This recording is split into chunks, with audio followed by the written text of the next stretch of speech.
Vivek Ramaswamy proclaimed himself as one of the two America First candidates.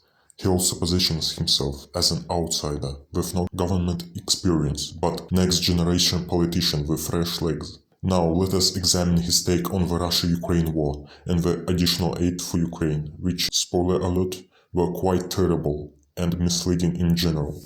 Mr. Ramaswamy, are you persuaded by President Zelensky's urgent new plea? Where do you stand on more funding? I'm absolutely unpersuaded. And I'm actually enjoying watching the Ukraine hawks quietly, delicately tiptoe back from their position as this thing has unwound into a disaster. The first half of this race, I was the only person standing for it. Now they're actually quietly coming around to being more cautious, as they should. Level with the American people here.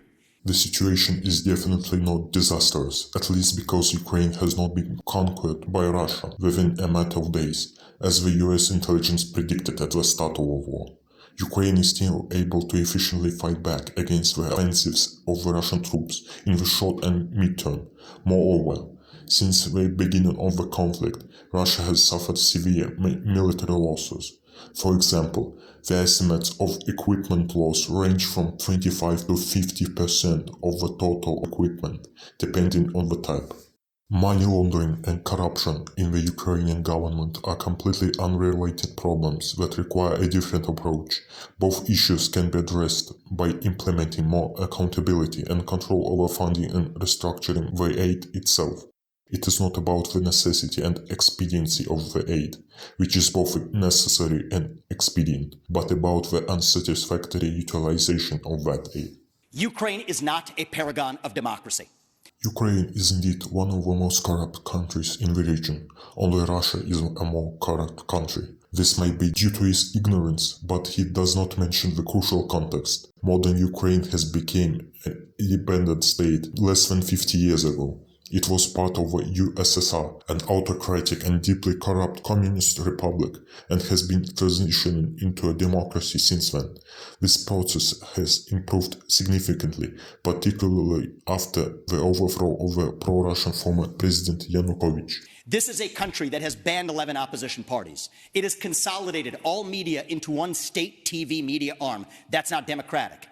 Is he unironically trying to criticize the banning of the opposition parties allegedly tied with Russia during wartime? Putin initiated a full-scale invasion to quote-unquote denazify and demilitarize Ukraine. This fact alone nullifies the validity of the quote-unquote facts that these pro-Russian parties were banned and the TV outlets were consolidated. More crucial and exhaustive points could include: the vast majority of Ukrainians support complete independence from Russia, military resistance to occupation and the invasion. The Article 8.9 of the martial law of Ukraine specifically allows this security measure. Even if some of the democratic principles were discounted, the Russian invasion underscores the importance of the security and sovereignty of the country. The situation necessitates hard but reasonable measures by definition. It has threatened not to hold elections this year unless the U.S. forks over more money. That is not democratic. The very argument about elections during wartime is ludicrous, even from a rational standpoint. That said, Article 83 of the Constitution of Ukraine explicitly prohibits parliamentary elections during martial law, and Article 19 of the martial law of Ukraine explicitly prohibits presidential elections during martial law. So no, everything here is democratic. Zelensky's request for more money to reform the legislation and to be able to hold the elections is very likely a mere attempt to get some more additional funding. He probably realizes that he is likely to win the elections if they do happen.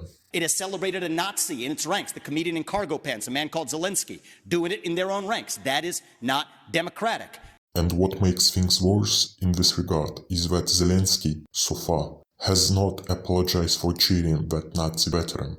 It could be that a part of the military forces are actually neo-Nazis, or that the nationwide political consensus is to tolerate far-right ideologies in general, as long as they are not directly involved in criminal activity. Tolerance towards such radical ideas still persists in the USA, the UK, and many other democratic countries. Regardless, this is not even close to being enough to justify a full-scale invasion. More facts for you that you won't hear from the mainstream in either party or the mainstream media. The regions of Ukraine that are occupied by Russia right now, in the Donbass, Luhansk, Donetsk, these are Russian-speaking regions that have not even been part of Ukraine since 2014, that other people probably couldn't name those provinces for you.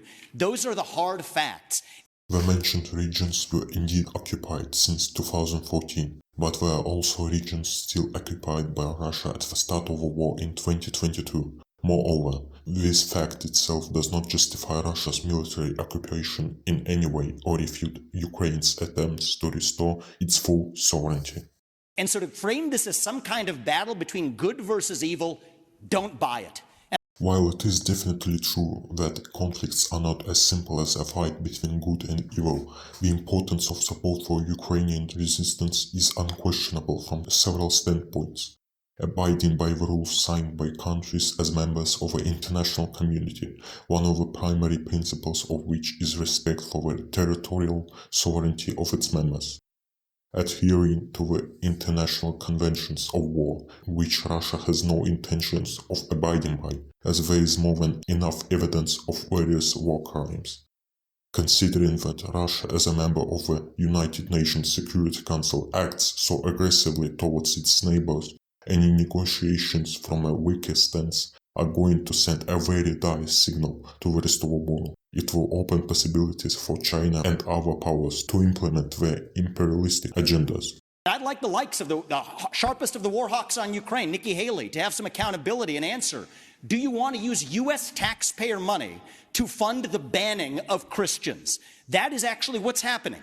They're using the Ukrainian Orthodox Church. They have banned them. The Ukrainian parliament just did this last week, supported by our dollars. And I think you owe it to the American people, Nikki, to at least this one time at least condemn. Thank you. That's time. At least to condemn their banning of Christians. Mr. Ramaswamy, thank you. Mr. Ramaswamy, thank you. This part was a really dirty populist move from Vivek. The government threatens to ban the Ukrainian Orthodox Church, which has severed its ties with Russia only formally since the start of the war, and is considered a problematic institution whose priests have been involved in state treason activities for numerous times. The transition of the Ukrainian Orthodox Church to the Orthodox Church of Ukraine started back in 2018, and the process has vastly sped up since 2022. By far, the vast majority of Ukrainians are Orthodox Christians. That said, Ukraine is obviously not trying to ban its native religion. This is a completely ridiculous interpretation of what is happening. The problem was never about the religion, but the organization specifically. These quote-unquote facts define a misleading narrative that very likely tries to justify Russian aggression and argue against the necessity for further aid to Ukraine. I would like him to try to find similar hard facts justifying aggression towards Georgia. To put it simply, a possible truce with Russia will unlikely achieve long-term peace in the region, because Russia is a de facto totalitarian imperialistic state. Russian propagandists discuss the possibilities of nuclear war with the West and conquering Europe. The vast majority of the population supports Putin and Russian foreign policy.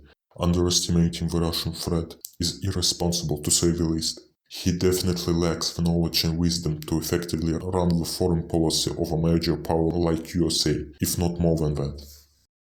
Thank you for watching this video. If you have found it to be interesting and informative, please consider leaving a like and subscribing to the channel. If you have any interesting thoughts, do not hesitate to leave a comment down below.